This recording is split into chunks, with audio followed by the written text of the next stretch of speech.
Subscribe now and press the bell icon. Never miss an update. Bhagat Singh का जन्म 24 सितंबर 1906 अश्विन कृष्ण पक्ष सप्तमी को प्रचलित है, परंतु तत्कालीन अनेक साक्ष्यों के अनुसार उनका जन्म 27 सितंबर 1907 ईशून्य को एक सिख परिवार में हुआ था। उनके पिता का नाम सरदार किशन सिंह और माता का नाम विद्यावती कौर था। यह एक किसान नौक परिवार से थे। अमृतसर में 13 अप्रैल 1919 को हुए जलियांवाला बाग हत्याकांड ने भगत सिंह की सोच पर गहरा प्रभाव डाला था। लाहौर के नेशनल कॉलेज की पढ़ाई छोड़कर भगत सिंह ने भारत की आज़ादी के लिए नौजवान भारत सभा की स्थापना की थी। वर्ष 1922 में चौरी चौरा हत्याकांड के बाद गांधी जी ने जब किसानों का साथ नहीं दिया, तब भगत सिंह बहुत निराश हुए।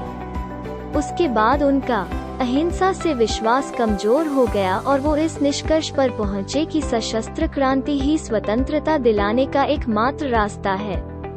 उसके बाद वो चंद्रशेखर आजाद के नेतृत्व में गठित हुई गदर दल के हिस्सा बन गए।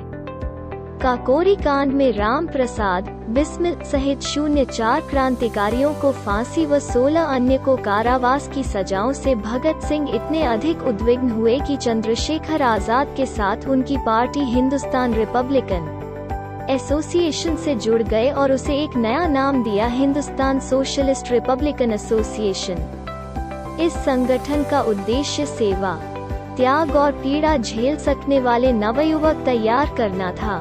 भगत सिंह ने राजगुरु के साथ मिलकर 17 दिसंबर 1928 को लाहौर में सहायक पुलिस अधीक्षक रहे अंग्रेज अधिकारी J0P0 सैंडर्स को मारा था। इस कार्रवाई में क्रांतिकारी चंद्रशेखर आजाद ने उनकी पूरी सहायता की थी। क्रांतिकारी साथी बटुकेश्वर दत्त के साथ मिलकर भगत सिंह ने वर्तमान नई दिल्ली स्थित ब्रिटिश भारत की तत्कालीन सेंट्रल असेंबली के सभागार संसद भवन में 8 अप्रैल 1929 को अंग्रेज सरकार को जगाने के लिए बम और पर्चे फेंके थे। बम फेंकने के बाद वहीं पर दोनों ने अपनी गिरफ्तारी भी दी। 26 अगस्त 1930 को अदालत ने भगत सिंह को भारतीय दंड संहिता की धारा 129, 302 तथा विस्फोटक पदार्थ अधिनियम की धारा 4 और 6F तथा IPC की धारा 120 के अंतर्गत अपराधी सिद्ध किया। 7 अक्टूबर 1930 को अदालत के द्वारा 68 पृष्ठों का निर्णय दिया, जिसमें भगत सिंह, सुखदेव तथा राजगुरु को फांसी की सजा सुनाई गई। फांसी की सजा सुनाए जाने के साथ ही लाहौर में धारा 144 लगा दी गई। इसके बाद भगत सिंह की फांसी की माफी के लिए प्रिवी परिषद में अपील दायर की गई, परंतु यह अपील 10 जनवरी 1931 को रद्द कर दी गई। इसके बाद तत्कालीन कांग्रेस अध्यक्ष मदन मोहन मालवीय ने वायसराय के सामने सजा माफी के लिए 14 फरवरी 1931 को अपील दायर की कि वो अपने विशेषाधिकार का प्रयोग करते हुए मानवता के आधार पर फांसी की सजा माफ कर दें। भगत सिंह की फांसी की सजा माफ करवाने हेतु महात्मा गांधी ने 17 फरवरी 1931 को वायसराय से बात की। फिर 18 फरवरी 1931 को आम जनता की ओर से भी वायसराय के सामने विभिन्न तर्कों के साथ सजा माफी के लिए अपील दायर की। यह सब कुछ भगत सिंह की इच्छा के खिलाफ हो रहा था, क्योंकि भगत सिंह नहीं चाहते थे कि उनकी सजा माफ की जाए। 23 मार्च 1931 को शाम में करीब 7:33 पर भगत सिंह तथा इनके दो साथियों सुखदेव व राजगुरु को फांसी दे दी गई। 14 फांसी पर जाने से पहले वे लेनिन की जीवनी पढ़ रहे थे और जब उनसे उनकी आखिरी इच्छा पूछी गई तो उन्होंने कहा कि वो लेनिन की जीवनी पढ़ रहे थे और उन्हें वो पूरी करने का समय दिया जाए।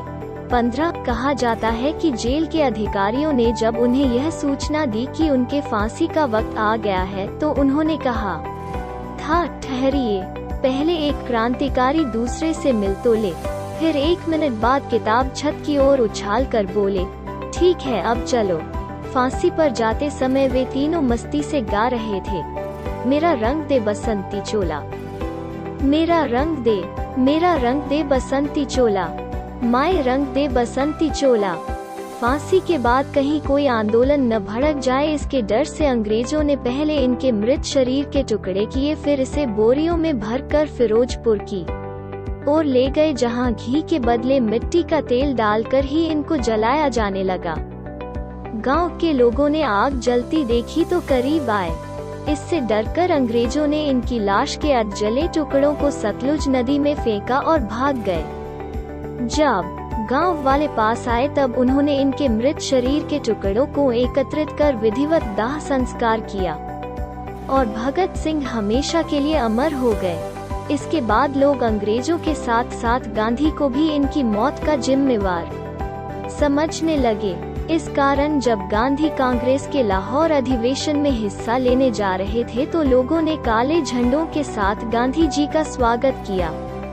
एकाध जगह पर गांधी पर हमला भी हुआ, किंतु सादी वर्दी में उनके साथ चल रही पुलिस ने बचा लिया।